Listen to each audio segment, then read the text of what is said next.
So we've woken up into an alternate dimension, a different galaxy, or just a strange new world where people who you'd never expect to make sense are strangely making sense. I think this is what the Gaza-Palestine situation has really done, the Israel-Palestine thing, and it's really been the actions of the Israelis themselves that have caused people who would otherwise be staunch supporters of the U.S. policy backing Israel to now realizing that there's very little benefit in it for the U.S. and that everything that Israel does, whether the sins they commit, the good, the bad, is all underwritten essentially by the United States, by its funding, by its weaponry, by its diplomatic and political support at every level.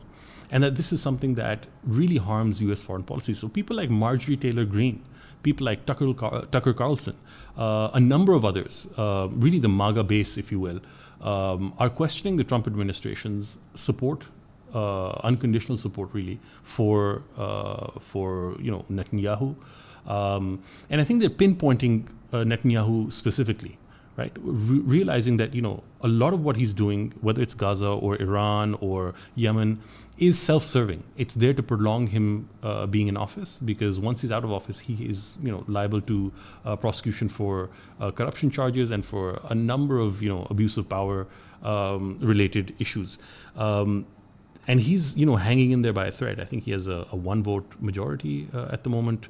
And people are realizing that, especially these America First entities, that you cannot have a America-focused foreign policy if you're still supporting Israel, because it is the most destabilizing element in the Middle East, right? And that does not really promote or project a positive American image. It certainly does not help Americans in the Middle East or across the world for that matter. And what it does is it undermines global institutions that the U.S. has underwritten for decades now. Really, the post-World War II order is being undone by Israel's blatant disregard for, say, international law, for its disregard for institutions like the International Criminal Court, the International Court of Justice, the United Nations, every single sub-body of the United Nations that has criticized Israel for its ongoing abuses, its genocidal tactics, and its war crimes. So it's strange, and I think Mehdi Hassan, also pointed this, that it's strange that these are the people who are speaking sense at this time. Let's see whether this actually resonates, because we've seen a bit of it resonating when it came to the Epstein files. Trump has backtracked. They, initially said that they were going to release all the files before Trump came into power. Then I think they actually read the files and realized that maybe this is something a little self-incriminating.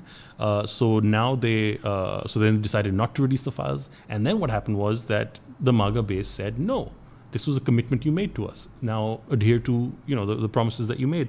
So Trump has backtracked from even that and is now releasing, or has made attempts at releasing the grand jury documentation that was there. This is not the full case. This is just the evidence that was brought before a grand jury to say whether a case could start. And that's what a grand jury really is. So it'll be interesting to see where this goes, whether Trump, whether in the Israel situation also backtracks. But it's, there's a lot of inertia that is going in Israel's favor. It's difficult to change foreign policy, American foreign policy on Israel especially. So we don't know, but we can hope for the best. The revolution will be live.